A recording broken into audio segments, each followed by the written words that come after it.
Hello, book dragons. Welcome back to the Emerald Dragon Lady. Today we're going to share with you all the books that I read in March. I read 21 books, and if you watched my March readathon video, you'll see that I had like 18 books on my list that I wanted to attempt to read before the end of March. And unfortunately, due to a family emergency that took up literally the last half of March, I was happy to be able to get the books read that I was able to, but I was emotionally wrecked that I wasn't able to read a lot. But I am here, I am feeling much better, and I am looking forward to moving forward and getting lost into some more books. So, without further ado, here are the books that I read. These are the arcs that I read. In order, you'll find all my reviews on Goodreads and my Instagram and my Facebook and Tome. So the first one I read was an audiobook review of A Drizzle of Magic by S. Usher Evans, which is book 1 in the Poboid Perfection series. And it is such a great, cozy mystery with baking. So if you're going to read this, make sure you're not hungry because, oh my gosh, she makes so many good desserts in this book. I'm sitting here going, I got to make this. And she makes the most amazing lemon cake in it that I am just so sad that I don't get to try because I'm allergic to lemons. And for those of you who knew me before all of my health problems, lemon was literally my chocolate. If you gave me the option to choose chocolate or lemon, I would choose lemon every time. And so I really miss my lemon flavorings. So let's just say God is humorous when he does stuff to us. The next two books were actually a PR box that I received from author H.K. Brown, and it is the first two books in her Baycliff romance series. And the first one is Digging Deep, which, oh, I absolutely loved it.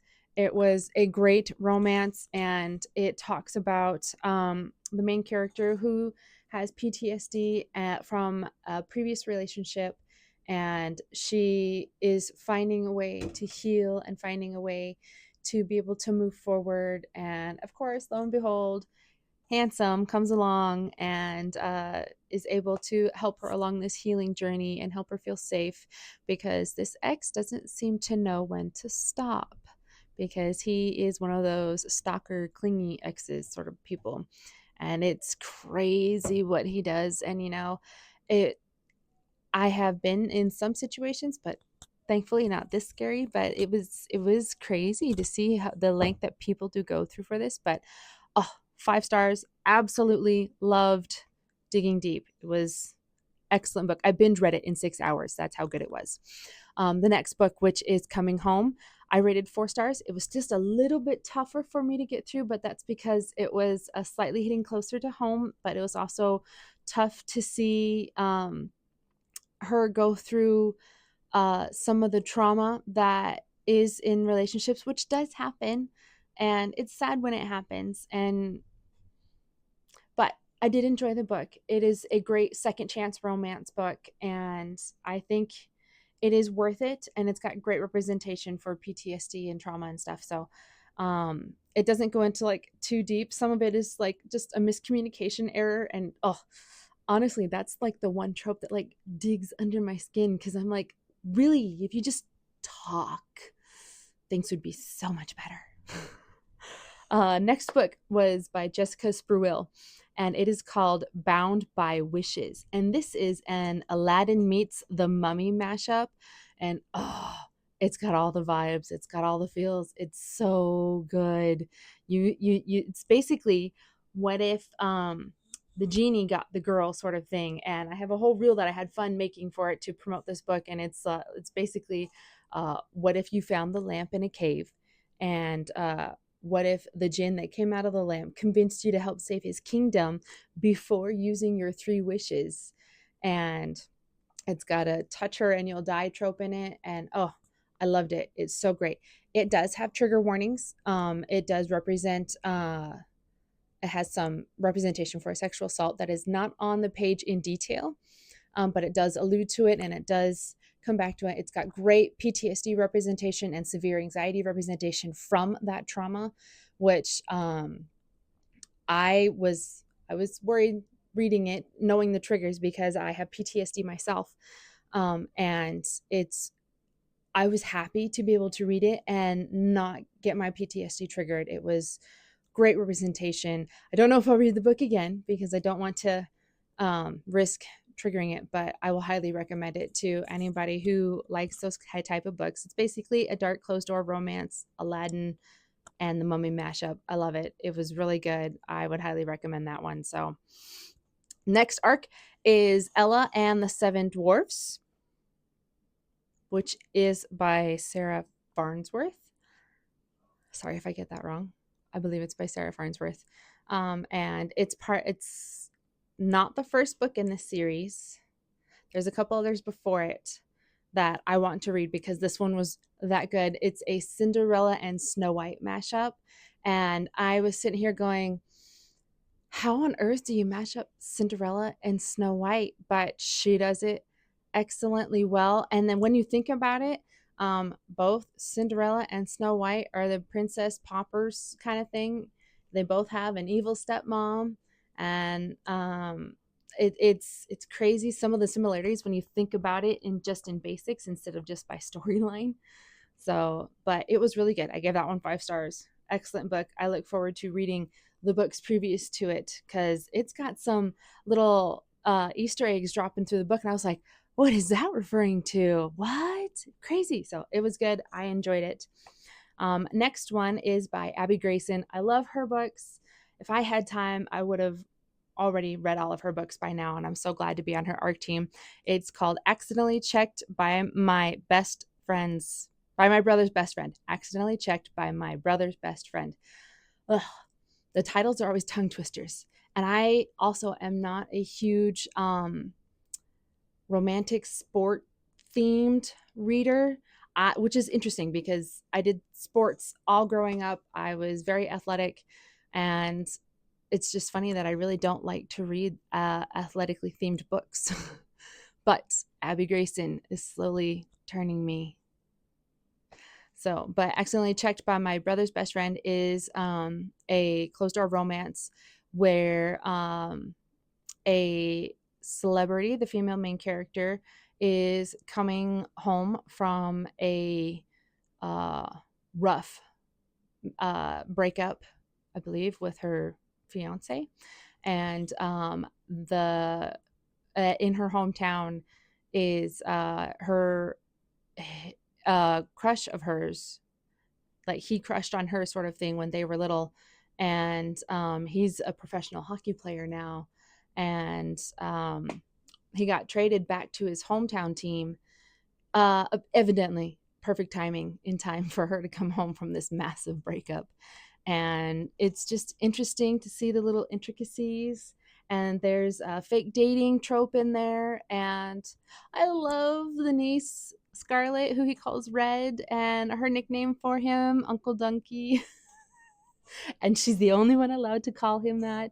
So Abby comes up with some of the best nicknames ever. So that one I really enjoyed. I gave it 4 stars. I don't know if I'll read it again. That's why it's 4 stars, but I would definitely recommend it because it is a great, cute, athletic hockey themed book. So if you like hockey and you like great romance books like that, this one's for you. Next one is Enchanting Thorns, which is book 2, and this is by Ashley Evercott. I actually did read book 1, Enchanting. Where did it go? Sorry, I got my list I'm looking at, and I know it's here. Enchanting Fate is the first one, and Enchanting Fate is a Beauty and the Beast, a retelling, and that one was good. That one is basically what if Beast actually didn't get Beauty, and that one was, I was curious to see how that would end because Beauty and the Beast, Beast always gets Beauty, but this time he doesn't, and it's cool. I love the way she ended it, Ashley. That was brilliant. But I got to read Enchanting Thorns as an arc, which is the Sleeping Beauty retelling that she does. And that one totally had me the whole time. Like literally the first few chapters, it almost goes through like the entire storyline of Sleeping Beauty with the thorns and the sleeping curse and everything. And of course, and she gets there to kiss the prince to save her world, and it's like, and you're like only maybe 1/4 of the way through the book, And so it's like, wait, there's still like 3/4 of this book. Where is it going? So, but I love it. It was a curse within a curse kind of thing. And it was a great retelling. I enjoyed it. Probably one of the better Sleeping Beauty retellings. And Sleeping Beauty is not like one of my favorite princesses, but I do like her stuff. I do like her story every now and then. So, um, and then the last arc I read in March was Fake Dating a Human 101, which you will, if you remember from watching my March readathon book, that was I got to read and review in 24 hours. So I got it done. I got the review up. It worked out great. But that was a great book. It was the last book in a 4-book series of the High High Court of the Coffee Bean series by Jennifer Croft. And I highly recommend that series. It is a great modern day fairy tale story, romance. And it's with these 4 fae brothers that aren't actually blood brothers, but it's a great story. So all 4 books are out now for that one. So if you want to be able to read all 4 books, the whole series, it's completed. Go get it. Jennifer Croft. It's the High Court of the Coffee Bean series. The first one is called Fae Cafe. And that one is hilarious. I love that one. But Fake Dating a Human 101 was a great wrap up. And Sean is my favorite brother out of those 4 brothers. And I was happy. I was sad to see the torture he went through the book, but I was happy that he did get his happy ending and that Lily finally did come around. So that was it for my arcs for March. That was 8 books. I read 8 books off of my actual TBR, my to be read list, which I've been focusing on more this year because I've got like 700 books. I've accidentally added some from promotions and stuff and getting them for free. So I have more books on now. And I'm like, seriously, I need to stop adding books. I really do.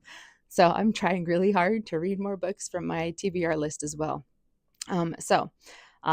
Like I said, first one was Enchanting Fate by Ashley Evercott. That one was 4 stars. I read Somewhere Beyond the Sea by TJ Klune, which unfortunately that will probably be the last TJ Klune book of his that I ever read because I recently found out some information about him. I am not going to talk about it. So if you want to find out the information, feel free to go Google it. But I did enjoy Somewhere Beyond the Sea. And the funny thing is I won't ever forget the title because it reminds me of the song from Finding Nemo, Somewhere Beyond the Sea. That one, the one that everybody knows.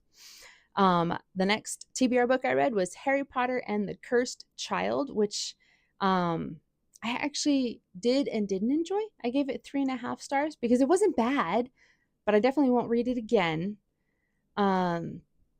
And it was definitely the playwright. I didn't mind the playwright. That I didn't mind. That was fun.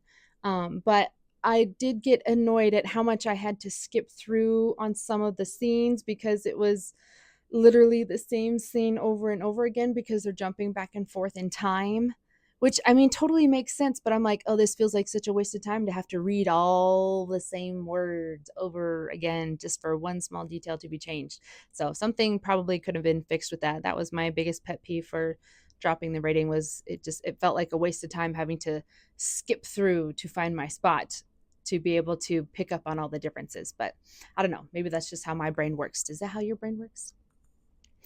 The next one after that, which was fun, which I also said that I had finished in my TBR, my readathon video, which was Hogwarts of Heroism, short stories from Hogwarts of Heroism, Hardship, and Dangerous Hobbies. And that one is the short stories for Minerva McGonagall and Remus Lupin. And it was so much fun to read about their backstories. And it's going to be a lot more fun to buddy read the Harry Potter series with my teenager, knowing some of these backstories. So I'm thrilled. I actually want to read the other 2 short stories in that little short series so that way I can have all the goodies as we're reading it. The next one was The Fire at Longbourn. And I'm sorry, I don't always mention the authors with these books. Sometimes with 21 books, it can be hard to remember every single author.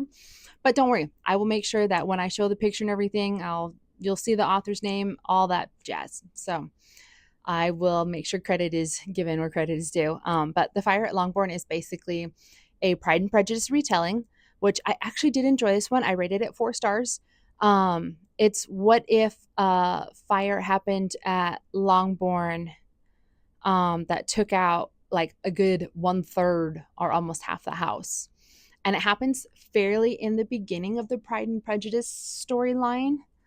Um, so it's definitely, it's right after Darcy and Bingley come to Hertfordshire, but before and after Wickham comes to Hertfordshire, but it's also before Wickham chases Mary King, and it's also before Lydia leaves with the soldiers to go to Brighton.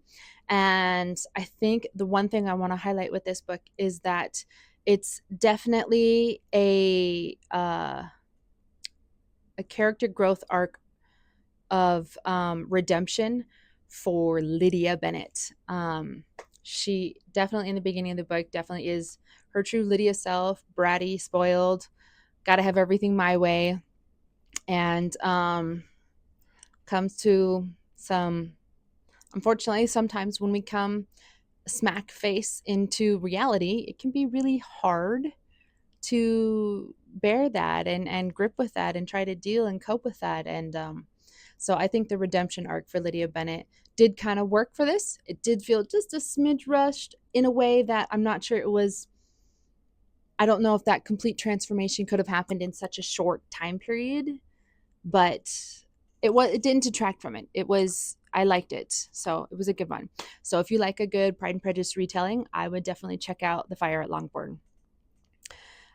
Next up on my list was a Cherry Sinister Murder, which is actually the first book in a box set from Bake My Day box set, which has two different baking cozy mystery sets in it. Do you see a theme here? I've got a lot of baking cozy mystery books, but that one was fun. It was a nice short read. Basically, a grandmother convinces her granddaughter to move out to, I believe it's Florida, and be able to take over her bakery shop and make it her own, because grandma's getting tired. Grandma wants to live and enjoy her retirement, and basically have granddaughter take over the store on this boardwalk that is an exclusive boardwalk. It's almost like a gated community boardwalk kind of thing. It's interesting. But I enjoyed it. It was a nice, great, quick read. I look forward to reading more of the books. I haven't yet because I've been buried under arcs for April. Honestly, I've had to turn some arcs down unless they're like 2 or 3 months out, because there's no way I'm getting any more done this month. I've got like 9 arcs that I'm trying to get through, along with 2 more that I know are coming in the next week or two. So I'm like, no more arcs. I don't have the mental space to fit more arcs into April. The next TBR book that I get is the most popular one that, of course, came out in March, and that was Sunrise on the Reaping, which is Haymitch's story in the Hunger Games. And it was definitely one of those, I was just like, how do you get to know Haymitch? How do you get to see how he becomes who he is? And oh my goodness, Suzanne, some of the atrocities that he went through was like fitting for what the Capitol did. But it's just like, wow, it shows you, in a weird way, it almost gives you a taste of what maybe Finnick had to go through, which if there was a story for Finnick's, I would love to read that one, Suzanne. Yeah. Finnick's story, that would be great. We know the last half of his story, but we don't know his games. So I mean, she could go on and on with that series. There's so many characters. But I did love Sunrise on the Reaping. A lot of people are just like, it emotionally wrecked me. I'm not usually one of those emotional readers a ton. I mean, it's really got to relate to my personal life in order for it to like emotionally wreck me. But it was one of those, of course, 5 stars. Absolutely loved Sunrise on the Reaping, and it's set up perfectly for the Hunger Games series. So with the books that are currently out, if you were looking to read the Hunger Games series, you could definitely read in publication order. Always a good order to go to. But if you wanted to read, I wouldn't always read in chronological order, and partially because you could read Sunrise on the Reaping first, and then the Hunger Games trilogy, and then I would read Ballad of Songbirds and Snakes. Honestly, if you read that one first before Sunrise on the Reaping, it sets Snow up to be different than what you read in the trilogy. Whereas I think it works better as a backstory at the end of the trilogy, because in the trilogy, you get to know more of who Snow is and why he works the way he does. Whereas in his backstory, you figure out how he got to the brain thinking mechanisms that he does to why he is the way he is now, but it almost paints him as a good guy instead of a bad guy, and so it might give you the wrong impression if you were to read that book first. So I would definitely save Ballad of Songbirds and Snakes for the end of the series if you wanted to read it as a whole. And then after that, I did 2 buddy reads this month. One was Harry Potter and the Sorcerer's Stone, and that was a audiobook buddy read with my teenager because he is really getting into at least Harry Potter. And I'm just finally happy to say that I finally got my teenager to read something that is good. So he's enjoying it. We're actually currently reading Chamber of Secrets, which is my favorite movie, but my favorite book is the 3rd book. So I'll be excited to read the 3rd book with him. So I finished that one. The other buddy read I did was The Spellshop. And that one I rated 4 stars because it was a great, cozy fantasy. And sometimes it felt like in the beginning, I was so annoyed with the main character. I was like, okay, author, you better start doing something to change her character arc or get her to actually show some growth, or I'm not going to be able to finish this book. She was that annoying. But I loved it. It was a super cute book. Definitely, if you want a cozy fantasy read The Spellshop. It was great. So, and then of course, my kids' ratings. We read Panda Loves Peas by Liz Lynch, which you can see the narrated audio under my Bedtime with Babes series. It's the first one posted up. Kids, of course, they love all their books. So all of the kid books are 5 stars according to my boys. So we read Panda Loves Peas and Tink's BUGtastic Surprise by Maria Boyd, who I met at Tucson Festival of Books, and I got her to sign the book and everything. So Maria Boyd, if you're seeing this, my kids absolutely love your book. And when I get the audio up for the YouTube video for it, you'll hear at the very end my 5-year-old going, I want to read it again. I want to read it again. So it was a super cute book. I love that one. It's basically a story about how a little girl finishes her lunch and sees this interesting bug at school. And it's a oval-shaped bug with 2 little antennae, and it moves really, really fast. And it took her a little bit to catch the bug, but she caught it and put it in one of her lunchbox containers, and then put it in her lunchbox to take home with her, so that way they could have great adventures and be friends and do fun things together and everything.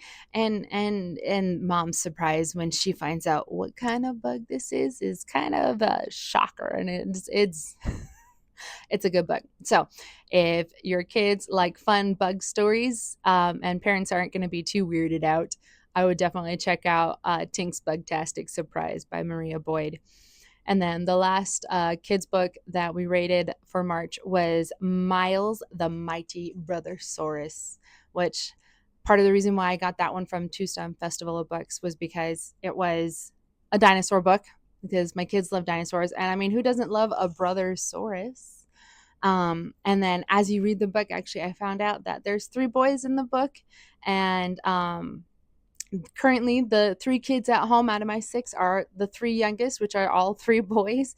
And there's a big kid, a middle kid, and a little one. And it's about the middle son who is just having a hard time finding his place in the family. And it's so great. Grandpa helps him find out how he can be the amazing Brothersaurus, and how he can take what he loves and turn it into something, and not have to find something that he doesn't love to do that he thinks will get him recognition in the family. So I think that was an amazing little kids book too. And it's also great for the parents, because it reminds you, it's like each kid has a special talent of their own let them be kids. Let them do their own fun things. So that was my month in books. And that was a lot to say. So 21 books. You'll find all my reviews on Instagram, Tome, Facebook, and Goodreads. So, and Fable. Fable's the other one. But yeah. But if you want to check out any of these books, I will have the title and the author. And if I can include a link to them, I will. If not, you can definitely just copy and paste it into Amazon. I think almost all of them are on Amazon. Or you could look it up by author and try and get it direct from their page if you don't want to buy from Amazon. So many authors love it when you buy directly from them because it cuts out the middleman and they get more profits from their beloved stories. So I am grateful you all came and watched this to figure out some more fun books that you can read. I hope that you are able to dive into some new mysteries or adventures for the month of April and probably May by the next time I post another video. So, but let me know if there's any books that I need to check out that you think I should read. I'll see you next time. Have a good day, Book Dragons.